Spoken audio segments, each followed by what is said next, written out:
Hello, good evening, and welcome to the Functional Solution class brought to you by the American Academy of Functional Health. My name is Tal, and I'm joined with my wonderful co-host, Dr. Chill. Hi, everyone. Welcome. So hopefully you're having a good week so far, and that you're staying warm and nice and safe at home, and and as usual, myself and Dr. Chill are going to talk today about integrative solution, the root cause approach, and we're gonna provide you with some evidence-based strategies you can use in your practice right away. So, Dr. Chill, it's good to see you. It's great to see you. I always love doing these podcasts. Yes, absolutely. It's a lot of fun. And of course, it's our mission, right? That's what we're here for. We're here to empower practitioners and provide more and more tools for their toolbox. So every time you see a patient with a certain condition, now you have more options to offer them.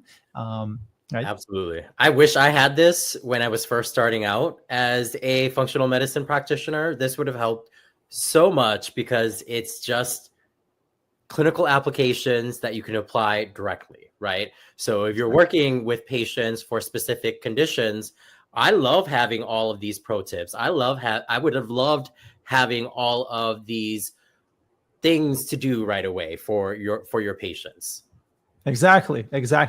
And today we're actually keeping it a lot more focused on the clinical application.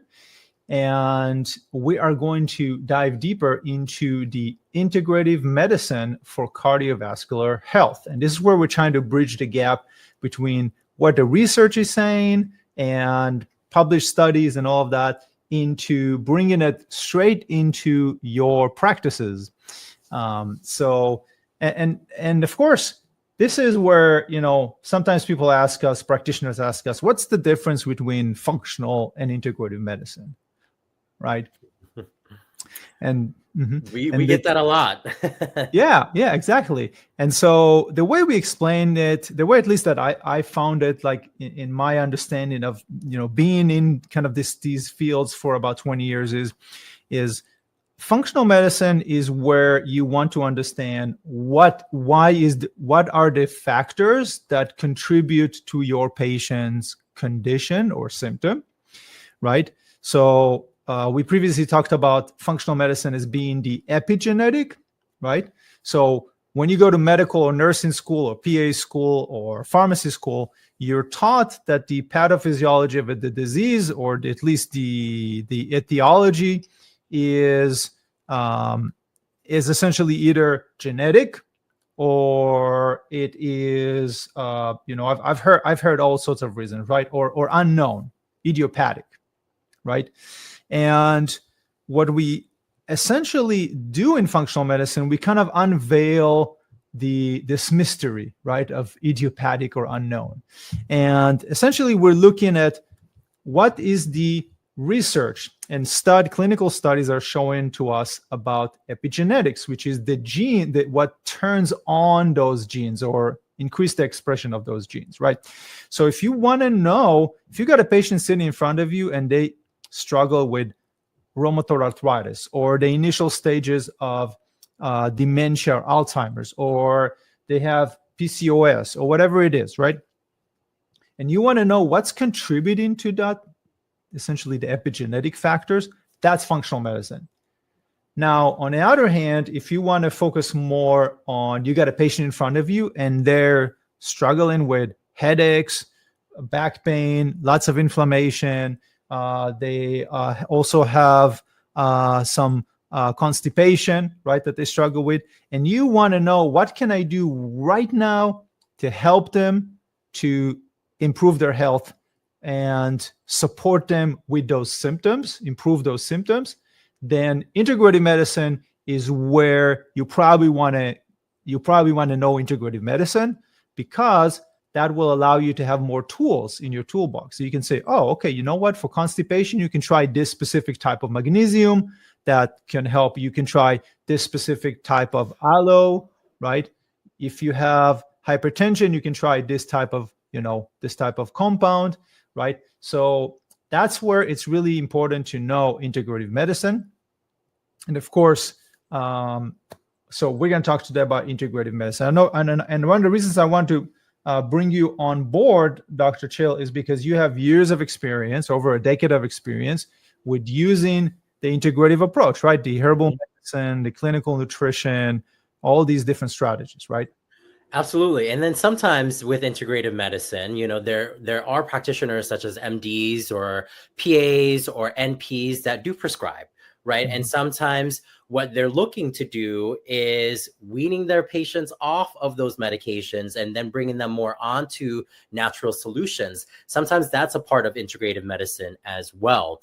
And so I've had to do that with some of my patients, where I've had to wean them off certain medications and then put them on a natural protocol. And then even from there, right, even as functional medicine practitioners, we don't want them on supplements forever, right? We want to ensure that we're getting them to a point where they have foundational health, they're optimizing their health at that point, and then they're managing their systems because their body is doing it for them. And they may only need some supplements as needed, or the basic supplements that they may need, like a multivitamin and maybe like a fish oil, right?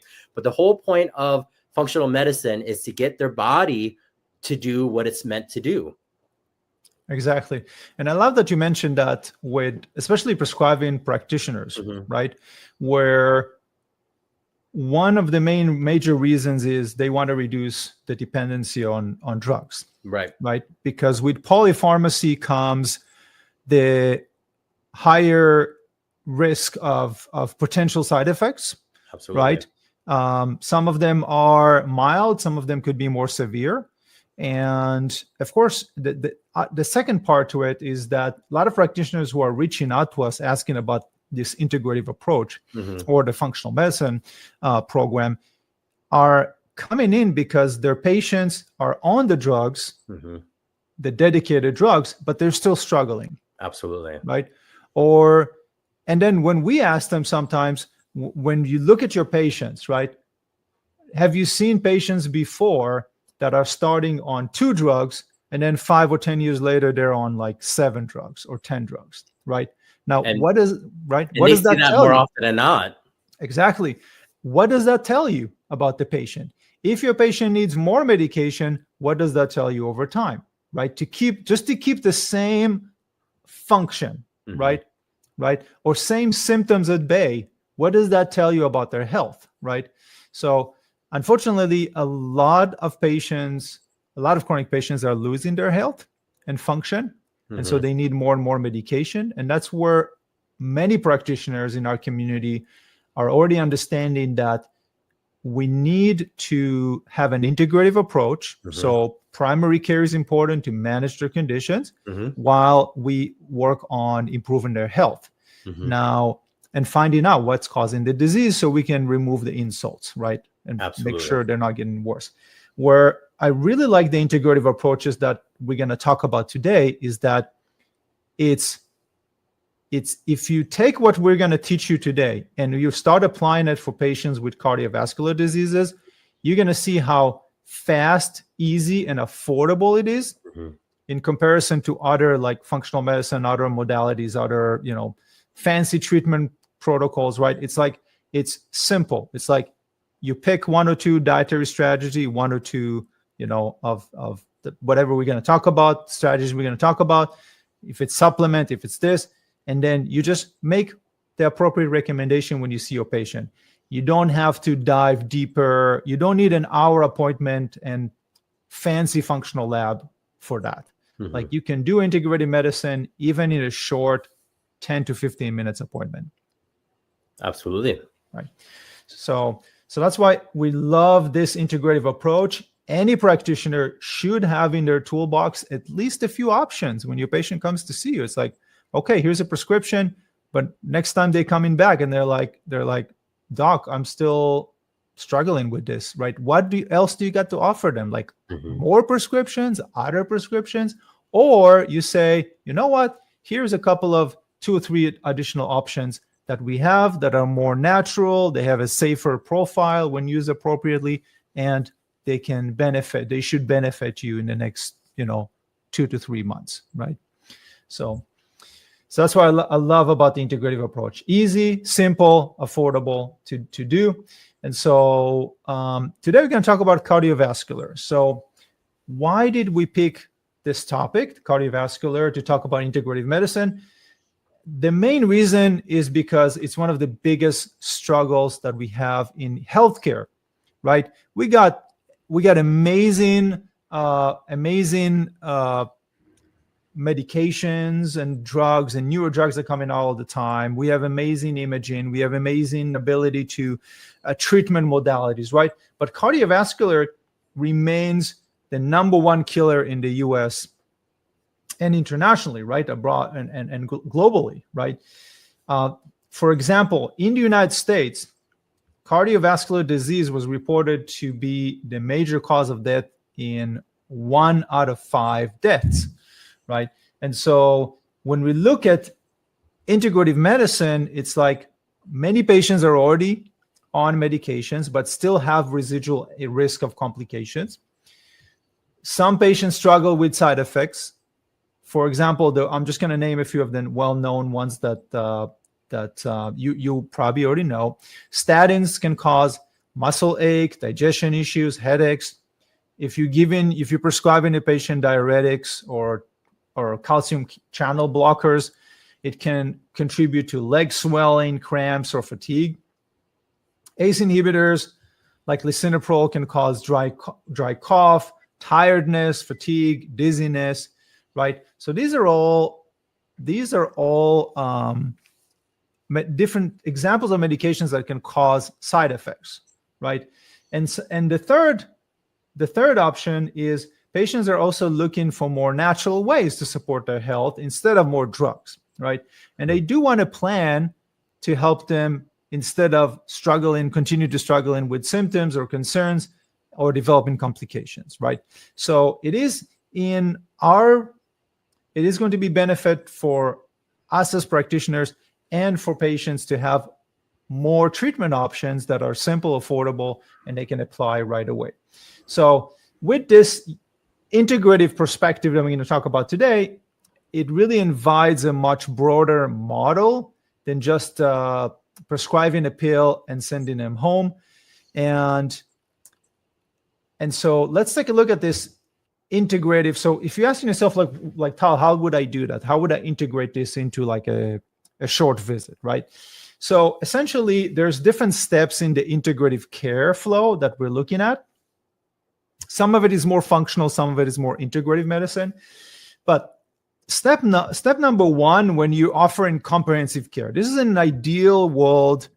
Like let's say you're studying functional medicine and then you're building a practice, right? We got folks in our practice accelerator. We got practitioners in our functional medicine program, right? So as you are in the ideal situation, you'll have sufficient time and understanding of the root causes to evaluate their lifestyle, environmental exposure, internal environment like their gut or cellular function, and behavioral factors that influencing their condition, right? We talked about it. That's functional medicine, the root cause, or the epigenetic factors.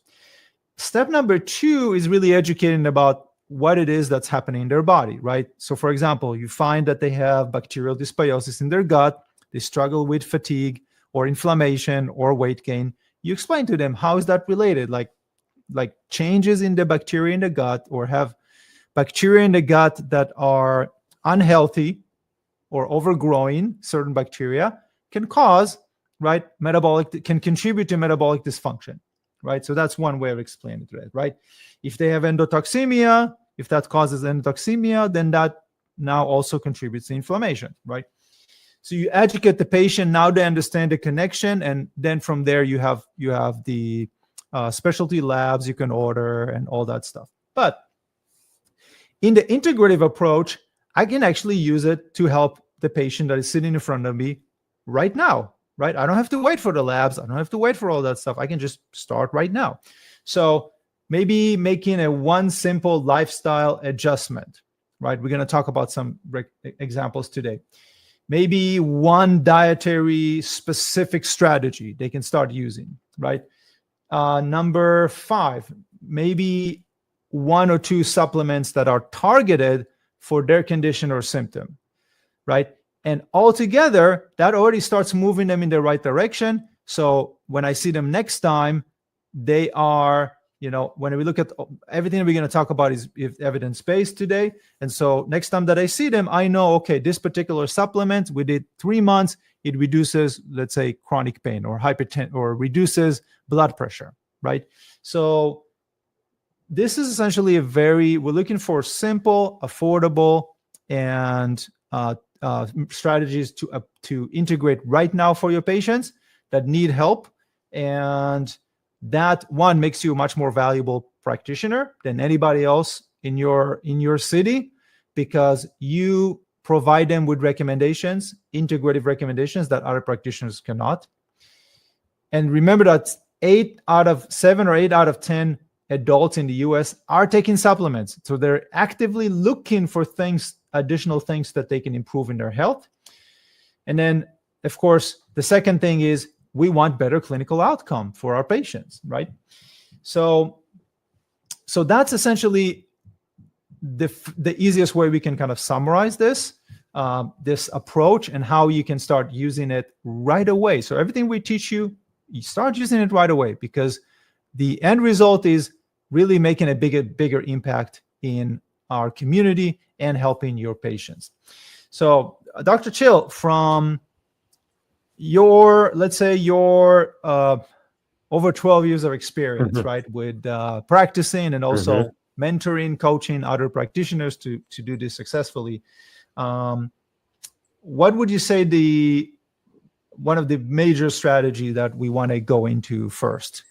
Yeah, it's always food as medicine, right? Nutrition, setting them up with a proper nutrition plan. You would be surprised at how many patients are thinking they're eating healthy and they're not. So we want to look at what they're eating and provide them with a solution to help them optimize their health even further for their specific condition. And I love that flow, by the way, that you just gave to everybody, because when I'm doing the coaching sessions, the clinical coaching sessions with everyone, one of the first questions, or one of the most questions I often get, is what is the flow of this? How do I incorporate all of this information that I'm learning, which is great information, into my day-to-day, into my visits, right? And that just breaks it down for you. It breaks it down into 5 to 6 easy steps. And this step that we're going to go into is step number 3, right? It's providing them with a nutritional plan. And that goes into our first strategy, which is always providing some sort of dietary pattern or nutritional plan for them. And when we're talking about nutritional plans, we want to use evidence-based nutritional plans. And this is one of the most research types and ways of eating for cardiovascular health. Many people have heard of this. This is called the Mediterranean diet. And we're going to show you how to actually start to apply this with your patients. And so let's go into a visual here. And this is going to kind of break it down, right, for the Mediterranean diet and styles of the Mediterranean diet. So with the Mediterranean diet, or the way of eating, even if somebody doesn't want to fully switch into the Mediterranean diet, right, you can start simple by adding things like extra virgin olive oil. We can see that in the image here, some nuts, some seeds, some fish, more plants.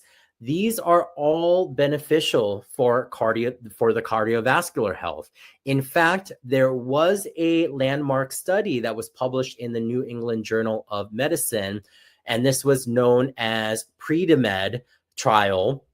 Adults following a Mediterranean diet, or a version of the Mediterranean diet, and then supplemented with extra virgin olive oil or nuts, experience about a 30% reduction in major cardiovascular events compared to those following a low-fat diet.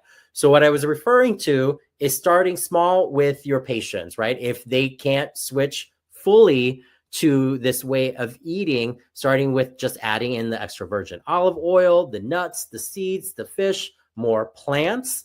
And what this is going to do, there's many beneficial effects of the Mediterranean diet and adding in some of those aspects, right? First is endothelial function. This is going to be enriched from the extra virgin olive oil. It's also going to be enriched from all of the foods that they're incorporating with this way of eating. It's going to increase nitric oxide bioavailability, and it's going to help to reduce oxidative stress and inflammatory signaling in the vascular tissues. And then body weight. Many of our patients that are struggling with cardiovascular issues are also struggling with their weight. And clinical studies are showing that even a modest or meaningful reduction, a modest amount of the Mediterranean diet can have meaningful reductions in their body weight and their waist circumference. And this is largely driven by improved satiety, enhanced metabolic flexibility, and reductions in their visceral adiposity. Now, the other thing is patients that are struggling with cardiovascular disease often have lipid imbalances. So incorporating a Mediterranean-rich diet or Mediterranean-rich food to their way of eating can help with lipid metabolism.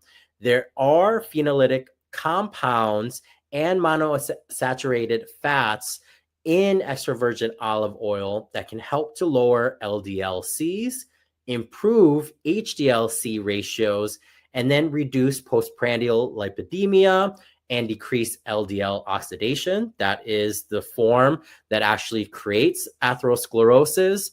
And this results in a more cardioprotective lipid profile. The next thing we're seeing on this chart is the glycemic control. This way of eating can help with enhancing insulin sensitivity, improving fasting glucose and HbA1c, which is a marker of diabetes and prediabetes, right? And insulin levels, modulates incretins such as GLP-1. That is a main topic, especially if you're working with patients who are trying to lose weight. And it's also going to support healthier adipokine patterns, and this contributes to lower diabetes risk. The other is going to be liver integrity and inflammation. In functional medicine and integrative medicine, we're constantly looking at ways to improve inflammation for our patients because everybody is inflamed, right? And it's chronic inflammation that can lead to chronic issues. With this way of eating, it's going to help with reducing hepatic fat accumulation.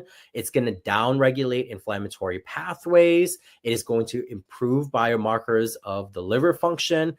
And it's just going to support better outcomes in metabolic associated fatty liver disease. So this is just one thing that you can start with your patients who come in to see you and they have some sort of cardiovascular imbalance. This is a great starting point for them. And as I was saying, you don't need to start with the entire Mediterranean diet. You can start with simple additions, right? Starting with 1 or 2 additions, such as extra virgin olive oil, just switching their way of cooking, right? So most people are cooking with vegetable oil or canola oil because they think that that's healthy because of marketing. Marketing is really tricky. You can have them switch the canola and vegetable oil for extra virgin olive oil, and then just adding in a couple in their dressing, right? Switching out their dressing for their salads, or let's say they are marinating their proteins, right? They can switch out their marinade, whatever they're doing, and start using extra virgin olive oil instead, and then incorporating some nuts and seeds into their diets, just starting there with them. And this brings us to our first pop quiz. We love these quizzes in this podcast. So the first quiz we're going to talk about, or question is going to be, what are key evidence-based benefits of incorporating the Mediterranean style dietary elements, particularly extra virgin olive oil, into the daily nutrition? Is it A, improved endothelial function, healthier lipid profile, better glycemic control, and lower inflammation? Is it B, weight gain, higher LDL oxidation, and reduced insulin sensitivity? Is it C, increased hepatic fat accumulation and impaired nitric oxide availability? Or is it D, neutral effects on cardiovascular and metabolic health? This should be pretty straightforward. I'll give you a couple of seconds here. All right. If you have chosen A, you would be correct. It is with the Mediterranean style type of eating and adding in things like extra virgin olive oil, the evidence is showing that it helps to improve endothelial function. It helps to balance out the lipid profile. It helps to improve glycemic control and lowers inflammation for your patients. It's super easy to integrate for your patients. A lot of times when your patients come in and you start talking about diet, they can get scared, right? Because they think that you might be restricting their diet for them. And when you're incorporating or giving them alternatives such as the extra virgin olive oil and just even adding in nuts and seeds, right? They're like, okay, I can do that. That's easy to do. And then as they get used to it and you start to form a habit for them, you can start to add in more things to their nutritional plan. Absolutely. And I love that recommendation, because a lot of our sick patients are sick because in many cases it's the lifestyle, right? The lifestyle mindset and diet, right? Or sometimes it's also other things that they're exposed to, right? But it's their lifestyle exposure and diet that is leading them to disease, right? Absolutely. And that's what we keep telling practitioners, that you have to look at the whole picture, right? And it's in this. And now, interestingly, practitioners are already doing that when it comes to certain things, right? For example, if a practitioner comes to see you and they got emphysema, they come to see you for emphysema or asthma. As you're prescribing the medication, right? You put it in the medication. They're sharing with you that they're still smoking 15 to 20 cigarettes a day. What is the first thing you're gonna do, right? It's probably to pause and say, well, I want to let you know, right? Educating the patient that what it is that you're doing right now, smoking, you're directly damaging your lungs, right? You're causing more inflammation, you're causing more damage, right? You're bringing in over 50 different chemicals that damage your lungs. And this is very counterproductive to anything we're going to be trying to do, right? Including the medication, right? Because you already know, and it's well established, that smoking, right, in the last probably 70, 80 years, that smoking damages the lungs, right? And so, but practitioners are not taking the same approach when it comes to other chronic conditions, right? And so in the same way that smoking in the first, there's an interesting famous ad for smoking. It's very old ad from the mid 19th century, where the cigarette companies were promoting advertising on newspapers, and it's a doctor saying like smoking is good for your voice or something like that. So I'm sure I can find it somewhere. I've seen versions of that ad. You've seen version of that ad? Yeah. It's funny. So it took a while until it became mainstream that cigarettes, for example, cause cancer or contribute to cancer, right? A major contributor to cancer. And cigarettes are a major contributor for many, many diseases, many chronic diseases, right? Now it's mainstream. We live in a world that it's mainstream. But if you go back 70 years ago, it wasn't, or 80 years ago, it wasn't, right? Now, there were a few physicians that were still saying, you know, you shouldn't smoke, it's not good for you, but it wasn't mainstream, right? So in the same way, when you are integrating functional approach, right, I'm using the term pioneer, but it's like you're using all the information that we have already to help your patients. And therefore, we have to educate the patient. And I love Dr. Chill's recommendations because they're simple. It's like, okay, like number one, let's add extra virgin olive oil, right? You season your salad, use it. You cook, use it, right? What about a handful of walnuts, right? Handful of walnuts was actually showing in the study, adding that, right? Some people might say, wait a second, that's more calories, I'm going to gain weight, all that stuff. There's actually a study that showed that people that added nuts to their diet, which is more calories, right, have actually had a reduction of weight over several months of adding that, right? How would you explain that? That's because, again, we're not looking in the same way that dietitian would look at it, right? When you send somebody to a dietitian, they'll main focus is calories, right? But our focus is not calories. Our focus is what is this food physiologically going to do to in your patient's body, right? And so handful of walnuts daily. The third thing is, what if they can eat fish or seafood twice a week instead of red meat or pork, right? When we dive in our programs into clinical nutrition, you learn exactly how that changes different things like the ratios of omega-3 and omega-6 and other things. That's really important. But again, starting simple, you see them, and you're like, okay, to help with your cardiovascular health, how about we add this, or how about we add that, right? And there's another example that we wanted to give, which is for patients more specifically with hypertension, that is very, very common, and that is the DASH diet.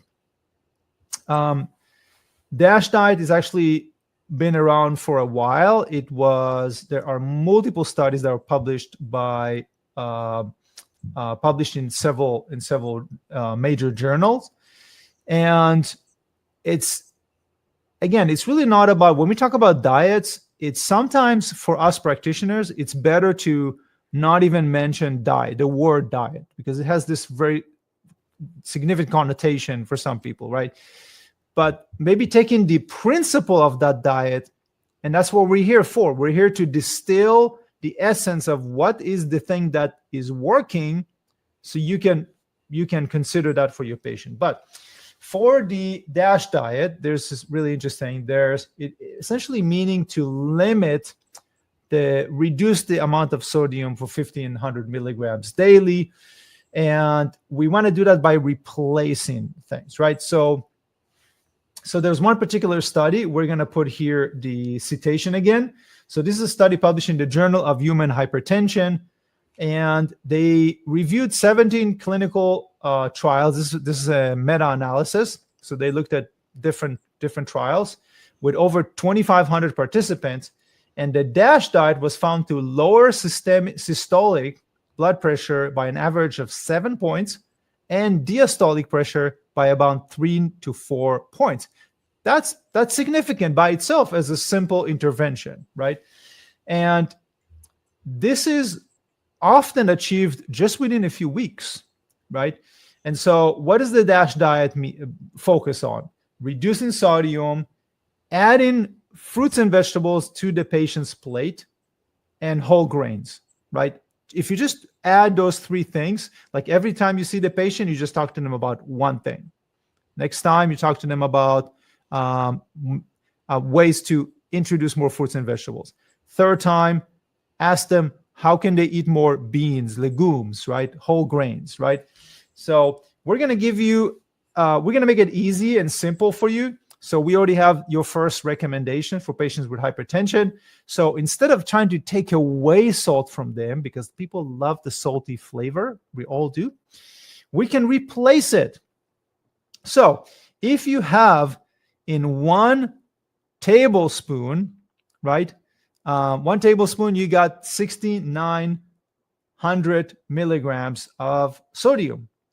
Consider replacing that with a coconut amino-based liquid, which has a salty flavor, but has 60 to 80% less sodium, right? So in comparison to 1 tablespoon, which has 6,900 milligrams of sodium, right?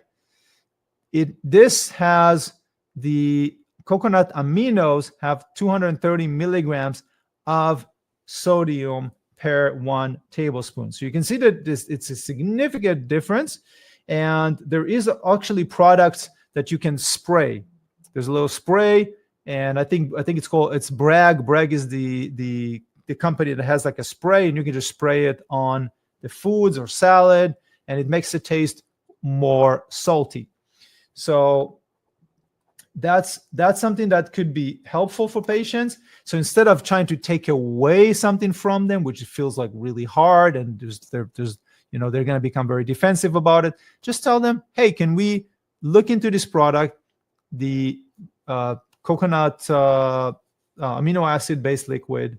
It's seasoning, it gives more rich flavor to the foods and help you reduce the amount of sodium.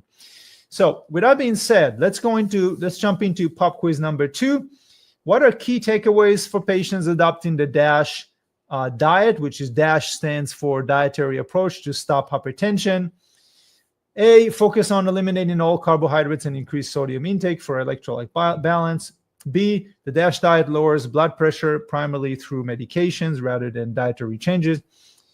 C, emphasize more plants, fewer packaged food, and sodium reduction, aiming for less than 2,300 milligrams or ideally less than 1,500 milligrams with practical swaps such as using coconut aminos or low sodium seasoning blend instead of salt. And D, DASH diet focuses mainly on calorie restriction and fasting intervals. So which one of those are correct and you can utilize for your patients? The correct answer is C, emphasize more plants, fewer packaged foods, and sodium reduction, aiming for less than ideally 1,500 milligrams with practical swaps. So if they just switch from using salt to the amino acids, they're already reduced their sodium consumption between 60 to 80%. That is very, very significant for patients with hypertension. So that's when we talk about like simple strategies we teach in the integrative or functional medicine programs. That's exactly what we talk about. It's like, how can I, even a short primary care 5 to 10 minutes appointment, make one simple strategy recommendation that can completely change the trajectory of this patient's health and wellness and function, right? Now, if you want to learn more about this, we invite you to join our advanced functional medicine program. And we got a new program that is starting, a new class that is starting for our integrative health practitioner. This is a certification training. You get certified in 10 weeks, includes weekly live calls like we're doing right now, but more specifically for each condition. So 1 week we focus on cardiovascular conditions. 1 week we focus on women's health condition. 1 week we focus on autoimmune condition. 1 week we got a special training on pediatrics, right? We got special training on chronic pain and endocrine disorders. And so we cover majority of what you already seen in practice. And you get also amazing bonuses, right? Like the first one is you get full access to the phone app with treatment protocols for hundreds of pediatrics and adult conditions. So if your next patient comes to see you and they're telling you, listen, I'm still struggling with headaches, you just type it in and you get the treatment protocols with which compound, which supplement that compound is found where's the research, all of that data is on your phone.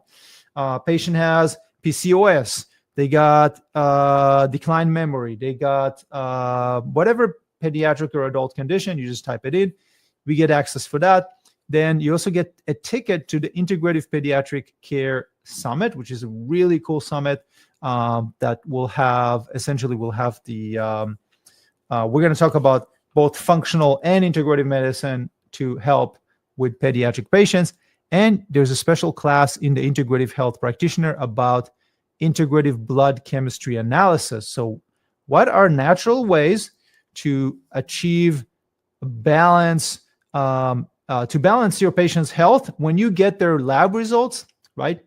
Their comprehensive lipid panel or their CBC, and there's things out of alignment, right? Too low, too high. What does it mean for their health? And how can you utilize integrative approach, meaning dietary approach and herbal compounds to help them improve their health? So this is a special training that was developed by Dr. Scott, who's been in the field for over 15 years and doing those specific trainings and working with practitioners using more specifically those CBC labs and comprehensive profile. And the next picture is what I wanted to share with you is that we have now open enrollment for that specific program. If you're interested, you can reach out to us and we'll post a link so you can get more information. But again, the phone app, you get a clinical guide with all the treatment protocols, and in 10 weeks, you get certified. And we do have medical scholarships right now offered to healthcare practitioners until December 1st. So reach out to us. We got this amazing program, promotions, get you started right away. This is not a program that takes a whole year to finish or 2 years. You finish this in 10 weeks, and then you get trained. And every week you learn the conditions, treatment protocols. You can already apply them the following morning, which is really, really cool. So with that being said, diet is the foundation, of course. And then Dr. Chill, what's the next thing that we can recommend for practitioners who are seeing those chronic patients with cardiovascular conditions?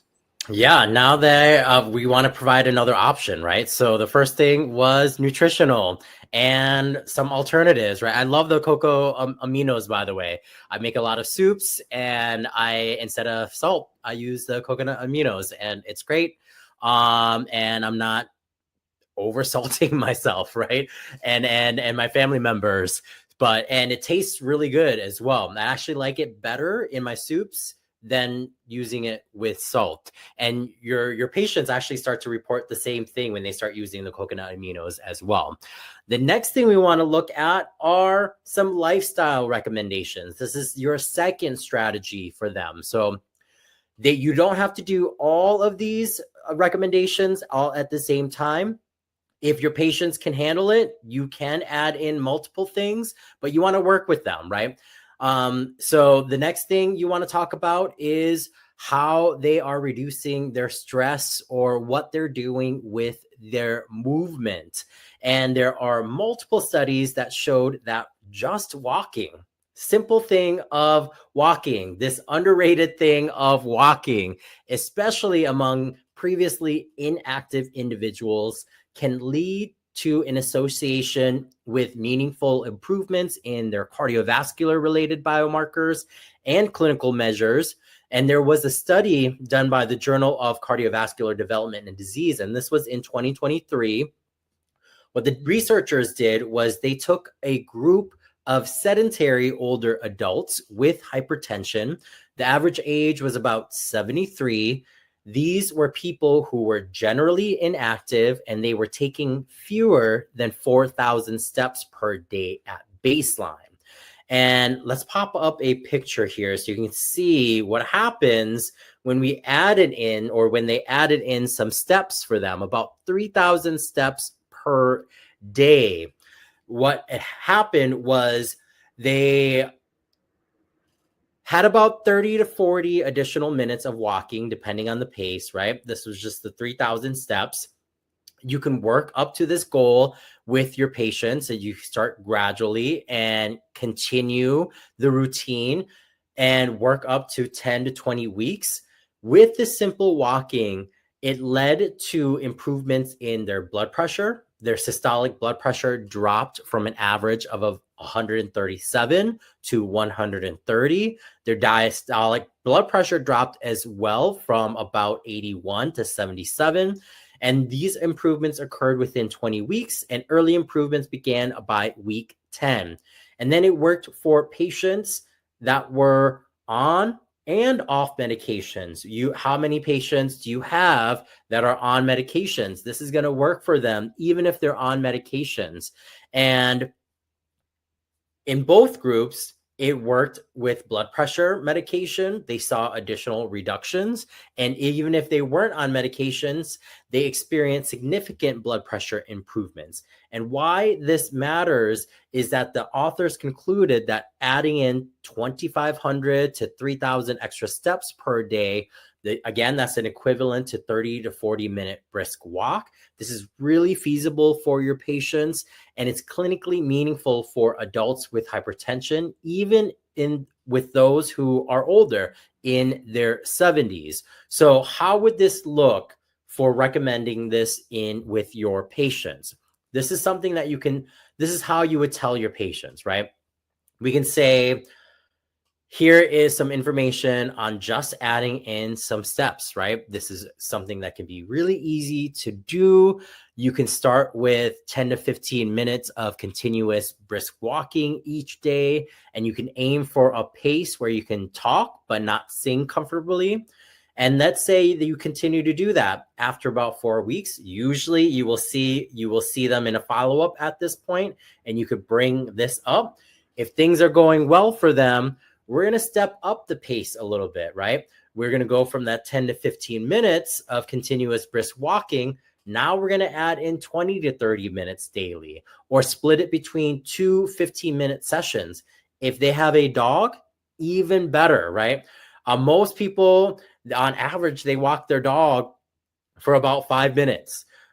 What you can do is have them start with walking their dogs for 10 to 15 minutes, and then increasing that to 20 to 30 minutes. Not only will it be beneficial for them, it's going to be beneficial for the dogs as well. But if they're not a dog walker, if they don't have dogs, then they just incorporate that 20 to 30 minutes daily after the 4 weeks of the 10 to 15 minutes that they started with. What you can have them do is start to track their walks by their time, how they feel. And you can check their blood pressure and other key markers. You can check their they can check their blood pressure resting. They can take a look at their waist circumference, and then maybe a fitness walk test as well on your next visit with them. And because all of this is just pointing to the evidence, right?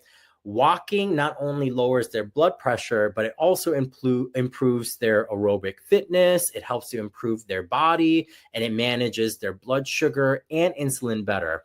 And if you find barriers when they talk about this, right? Let's say they bring in barriers such as bad weather, childcare, time. You can help map out solutions for them, such as maybe walking indoors, using a treadmill, or walking with friends or family for support.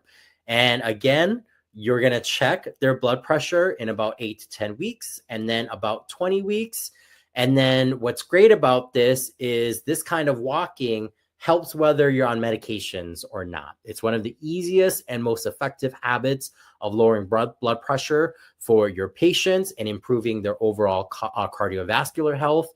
And this is really simple and easy to do. And as I was saying, this is an underrated form of exercise, is walking. I probably go on 3 to 4 walks a week with my dog, by the way. Now that brings into Pop Quiz 3. Let's bring that quiz up. What were the key findings when sedentary older adults with hypertension increased their daily walking by about 3,000 steps per day? Again, that's about a 30 to 40-minute walk, or you're starting with them at a 10 to 15-minute walk. Was it A, no meaningful change in blood pressure was observed unless participants began high-intensity interval training? Is it B, only those not on medication showed improvements? on medication saw no added benefit? Or is it C, both medicated and non-medicated participants experienced significant reductions in systolic and diastolic blood pressure within 10 to 20 weeks? Or is it D, walking increased cardiovascular risk due to overexertion in previously inactive adults? We made these questions pretty easy for you. I'll give you a couple of seconds here. If you answered C, that is the correct answer. Both medicated and non-medicated participants experienced significant reductions in systolic and diastolic blood pressure, and this was within 10 to 20 weeks. But the key here is to start slow with your patients, that 10 to 15 minute walk, and then increase, right? So that's where most patients will be. There are some patients out there that will say, give me everything. So if you have patients like that, then you can start with them with the Mediterranean diet, adding in the alternatives such as the coconut aminos and adding in this exercise for them. Most patients, however, you need to start one at a time for your patients. I love those strategies because, again, those are simple, right? As the picture, as we showed in the picture, really just asking your patient to start 15 minutes walk after lunch, for example, Absolutely. right? So they finish their lunch, walk for 15 minutes around the building where you work, right? That starts just building that habit, right? Then you add another 15 minutes in the evening. Okay, you're done in the evening. If the weather is nice, take a little walk, right? Outside with your dog for another 15, 20 minutes, or your spouse or a friend, right? So building up to that 30 to 40 minutes per day. And these studies that you mentioned showing that it helps to lower blood pressure and help support a healthier cardiovascular system. And improvement are seen in some studies. The improvement within 20 weeks, there's already some improvements that are noticeable and statistically meaningful, right? So that's what we're looking for our patients. The next thing we're going into is what type of supplements or strategies we can utilize, right? So this is strategy number 3.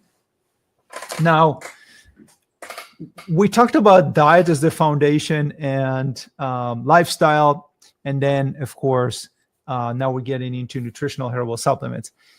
One thing that I'll mention is that, and I'm sure Dr. Chill probably had the similar experience with some patients, is that sometimes when your patients are not ready yet for dietary or lifestyle changes, sometimes it's easier to start with a supplement, right? Absolutely. We want to meet them where they're at, right? Exactly. And we want to do something that's going to help them. And a lot of times we want to start with diet and lifestyle, right? But your patients might be like, I can't do that yet. They might not have enough time, so you start them with a supplement to get them to start to feel better. And then as they start to feel better, they can start to incorporate things like the dietary plan or the nutritional changes and the exercise. Yes. And we're basing this not just on our own personal experience of like so many patients we've seen that come in and they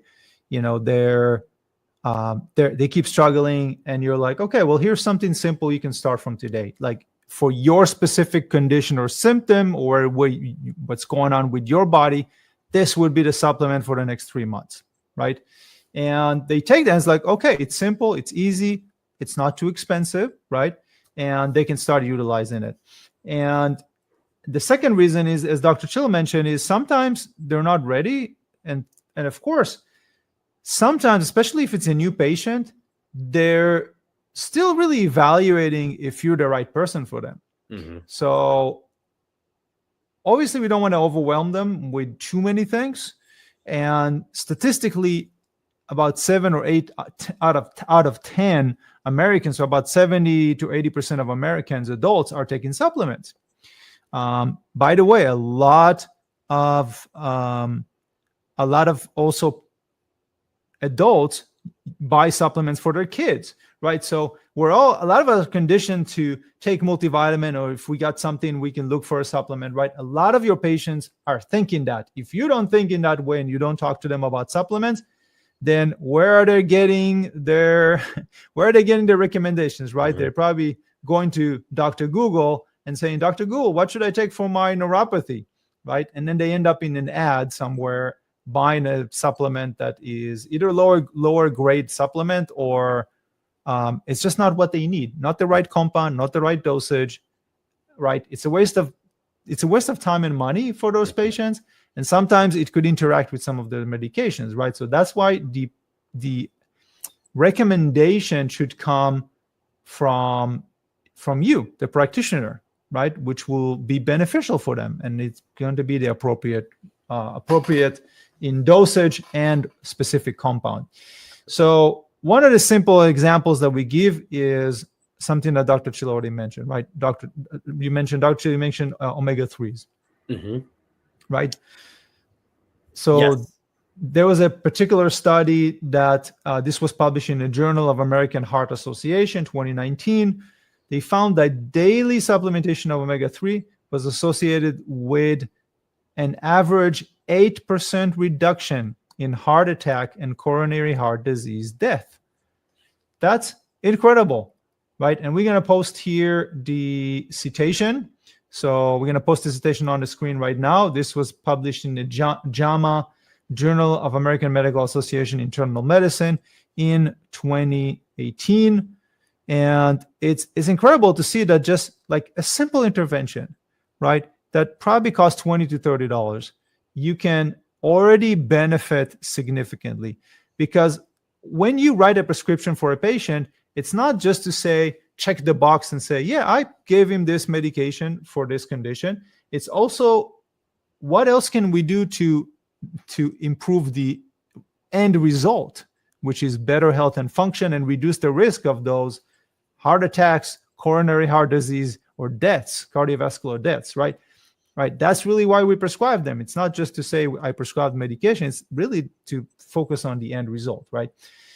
This is also cool to mention that all the nutritional, lifestyle, the supplements, the herbal and nutritional compounds, we got a lot of nurses, pharmacists, and PAs that are opening private practices, and they're doing coaching, right? They're not doing primary care. They're doing coaching, utilizing these same strategies, because most of it you don't really need, right? You don't need a prescription for that.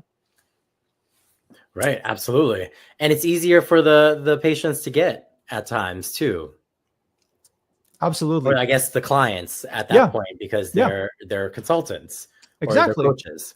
Exactly. So, I always give this example of when my wife was pregnant and she had terrible nausea to the point where she couldn't eat anything, and I started getting concerned, and of course, she loves to listen to her healthcare practitioners, right?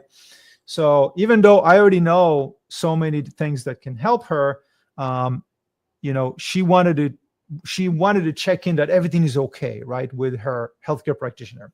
So essentially what we did is I found for her a nurse practitioner, a midwife that also has training in integrative medicine. And I called, they got us in real quick, which I was really grateful for. We drove 45 minutes to that appointment. Like, we have in our neighborhood, I can probably put on Google Map like a midwife, nurse midwife, and I can probably find like at least 3 or 4 right around us, like 5 to 10 minutes drive. But the reason why we went to that specific nurse practitioner 45 minutes out of state is because she was the only one that knew integrative medicine. And when we went there, we said, it was a short appointment, it was like 10 minutes appointment, but we said we prefer to not use the medication. Her practitioner already offered the drug for nausea. And when I contacted one of my colleagues who was a pharmacist, they said, any medication when you're pregnant could, we don't know everything. That could potentially have some side effects. So I said, okay, I don't want that. We don't want that risk. So Let's find something a little bit more natural that can help. And that midwife said, okay, you know what? She was telling my wife, let's do, ginger tea and this and this. We're gonna try 2 or 3 things. And for the next 3 or 4 days, if you're not seeing improvement, I can give you the prescription. If you don't need it, then great. Just use these natural stuff. We tried it. On the second day already, my wife said, oh, I'm feeling so much better. Like I can actually eat. So we just continued to care doing that for, I think it was 2 or 3 more weeks. And then the nausea reduced, right? So that's why it's so valuable for you and your patients. So let's talk about another cardiovascular strategy that can help. And this is more specifically for hypertension because it's so common. And that's garlic. So we're going from omega-3, which is very general, now to more specific, which is, for example, for hypertension, garlic. So most studies will use 600 to 1,200 milligrams of aged garlic extract. So notice here, when we go into integrative medicine, we have to know what is the specific compound, not just garlic, but aged garlic extract. And there was a meta-analysis study published in the Journal of Clinical Hypertension, and they reported 8 to 12 weeks consumption. And we're going to post here exactly so you guys can have that. So Journal of Clinical Hypertension reported 8 to 12 weeks consumption lowered systolic pressure by about 5 to 8 points and diastolic by about 5 to 4 points. This is, again, we're going to post here 600 to 1,200 milligrams of aged garlic daily. And this was specifically divided into 2 dosages, right? So a little bit in the morning, a little bit in the evening. If you do 1,000 milligrams, then 500 in the morning, 500 in the evening. If the patient tells you, I feel a little funny in my stomach, then it feels a little weird in my stomach, then take it with food. And this is really, we're going to post the study here, but this is really one of the most studied compounds that we can see in clinical trials. And this was published in the Journal of Clinical Hypertension 2015.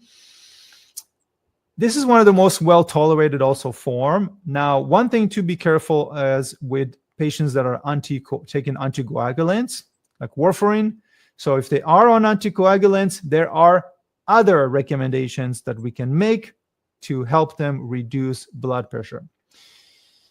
Now, with that being said, let's do a quick pop quiz, a final pop quiz for today, and that's when recommended omega-3 fatty acids or aged garlic extract for cardiovascular support. Which of the following clinical cautions should be considered?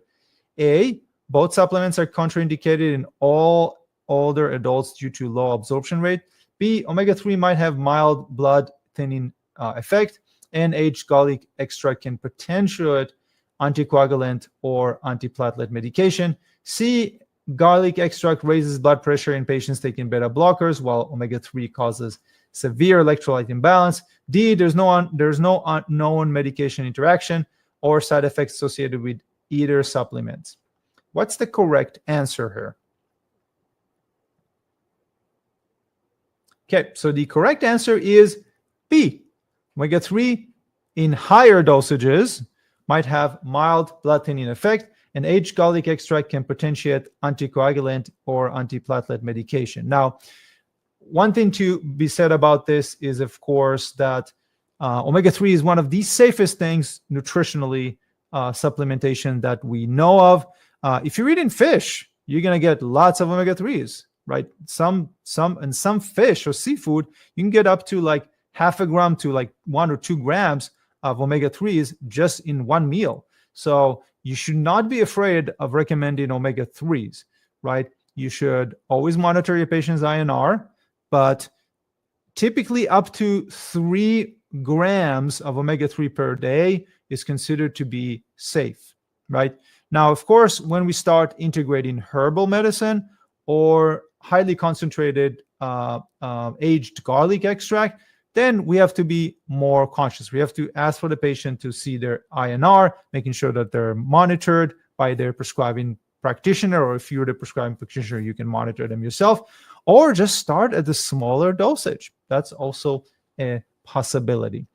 So Dr. Chill, take us into how do we put it all together now that we learned about these different strategies? Yeah, let's bring it back to the flow of putting in the integrative medicine, right? So let's pop this picture up again so you understand this in a little bit more detail. Dr. Cohen went through this in the beginning. We wanted to pop this up again so you understand what to do in your clinical consults with your patients.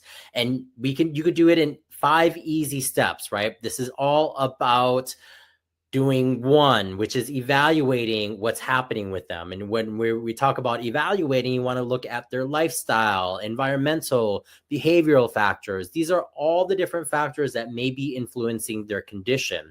The second, education goes a long way because your patients will feel empowered. They're going to feel listened to, and you want to explain what you're thinking, right? What you're thinking are the root causes, what you're thinking the contributing factors are. This is going to help the patient understand their condition, and it's going to make them feel more empowered to take over their health and get to their health goals.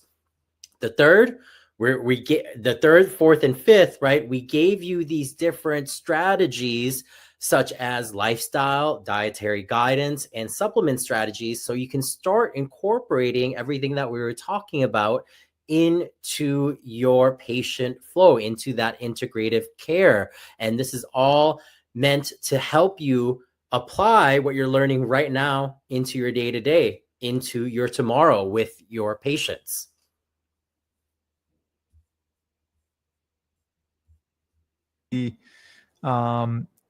Kind of conclude our class for today. So again, like Dr. Chill said, see what's most appropriate for this particular patient. If you're looking for like fast, simple, and affordable, they might go with a simple 1 or 2 supplement recommendation, something general, something more specific to their symptom or condition, and then slowly integrate also the dietary, the lifestyle recommendations that we made. We talked about a few of those today already.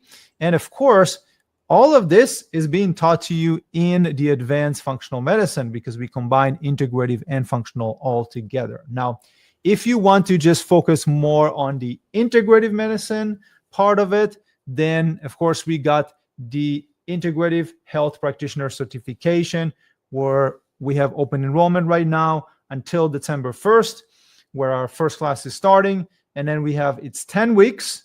We're going to take a week off in the end of December for the holiday, but it's simple. It's like 1 hour a week where we talk about specific conditions, like 1 week cardiovascular. What are the top cardiovascular strategies for hypertension, for whatever it is, right? Autoimmune, arthritis, this, right? Mood disorders, right? Or neurological conditions, geriatric conditions, women's health, right? So every week we go into one specific like group of conditions, and we're going to give you the strategies and the clinical guides. So you're going to get clinical guides. As I mentioned, with this really cool program, it's not too much time consuming. It's about an hour live call when we work with you and show you how to use those, and then strategies. And then there's like 1 or 2 hours on demand, which you can expand. You're going to expand your knowledge about herbal medicine, clinical nutrition, all of that. You get certified in about 10 weeks, which is really cool. And then you get the phone app, full access to all hundreds of treatment protocols for conditions, integrative pediatric care summit, ticket to that, and a specialty class on integrative blood chemistry analysis. We got a special scholarship. It's a $2,100 scholarship right now that we're offering until December 1st. Let us know if you got any questions. We'll be happy to provide more information. We'll post the link in the chat as well. And with that being said, really this program gives you everything you know within 10 weeks, everything you need to know to start offering a unique integrative medicine services in your practice, right? We also have a business class that comes with it. We're going to talk more about setting up cash services and how to find your ideal clients. So it's going to be a lot of fun. helping you do that. And as usual, I want to thank Dr. Chill for being here, sharing his experience with us. Thanks for having me.